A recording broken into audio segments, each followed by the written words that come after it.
Hi, students. Some people asked me for help on mean value theorem, and so I just want to remind you that when we first did mean value theorem, we did it with a Desmos activity, and these were our two different class codes. So I'm guessing that this one was the block 6 class and this one was block 7. And remember, this would have been semester 1, so some of you were in different sections. But you could use these Desmos codes to go back to the work that you did, or I created this new one that you could go into and just start fresh. So pause your screen so that you can jot those down. All right, so I'm gonna do this new one. And remember, if you sign in with Google, you can see your work again later. So I'm just gonna come in and I'm gonna sign in with my school account.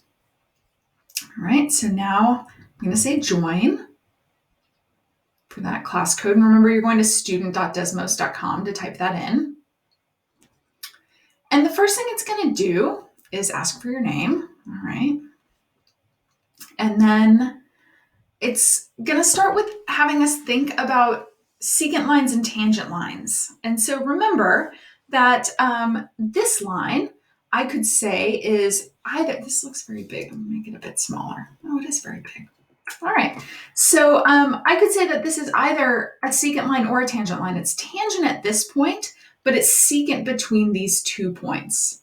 So I'm going to go ahead and say it's both. All right, so I'm going to share it with you so that if you go in and do this, you can see my answer. All right, so orange is secant. Black is tangent at that point. And notice I've restricted this point to be between my 2 points of secancy. So currently, orange has a greater slope.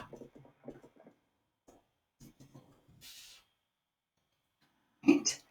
And then I could, between these 2 points of this continuous differentiable function, I could take my tangent and bring it so that it has the same slope. That's not quite the same. There we go. That looks better. Those lines look parallel now.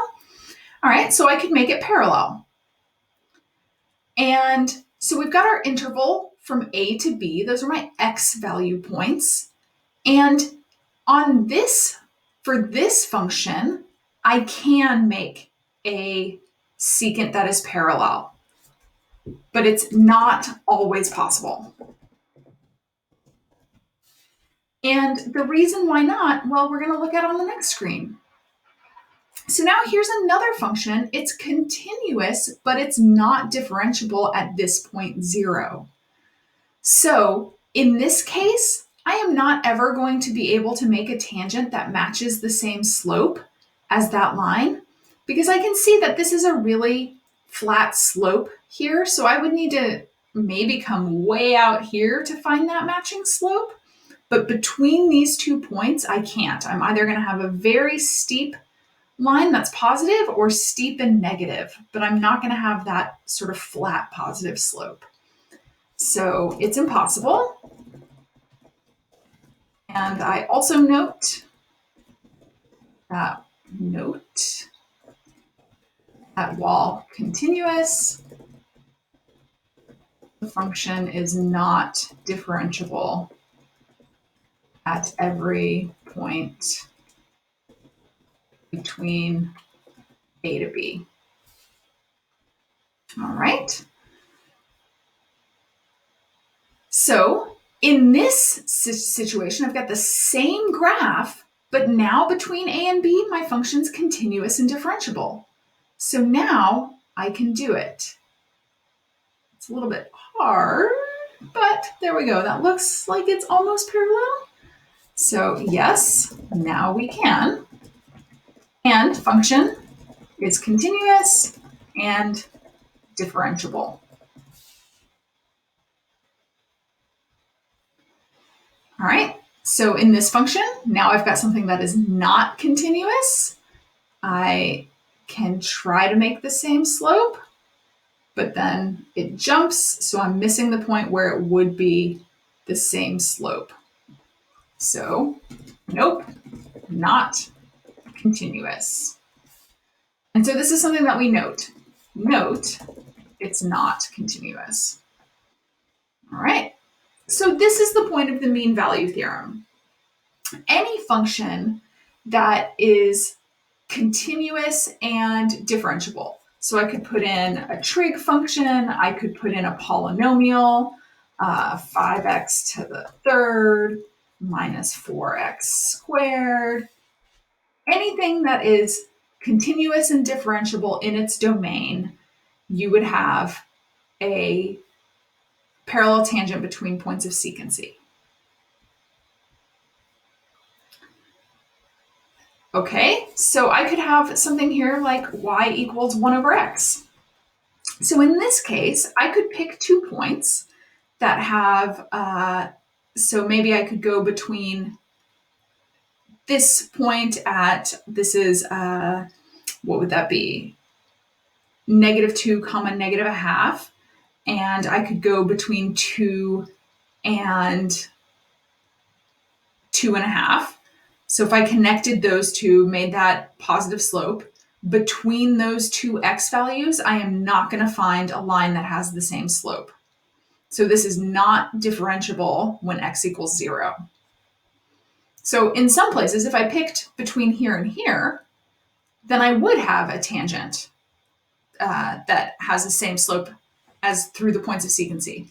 But if I pick one in quadrant 1, one in quadrant 3, that's not going to work. Okay, is it possible to plot a function for which none of the secant lines has a parallel tangent line? Well, if it's also a function, I don't know that I could. I'm going to let you think about that. All right, so necessary conditions. This is where we're getting into mean value theorem. So I'm just going to jump ahead to what we say. So if a function is continuous and differentiable on an interval from a to b, there's some value in the middle. So somewhere in between a and b, there's another value where the slope of the tangent, so slope of the tangent is f prime of c, is equal to the slope of the secant. Well, the slope of the secant would be y minus y. So your f of b minus f of a. Remember, this is two x values. This is my domain. So f of b minus f of a would be y minus y over b minus a. So that's mean value theorem, and that's what you need to know for your exam. The key words, you have to say, first of all, that your function is continuous and differentiable. If it's a known function, like a trig function or a polynomial, you don't have to prove it first. You just say f of x is continuous and differentiable. Therefore, between a and b, so between 1 and 2, there's another x value that f prime of that x value is equal to the slope between the point at x equals 1 and the point at x equals 2. All right, I hope that helped. Feel free to shoot me more questions or ask me to make other videos.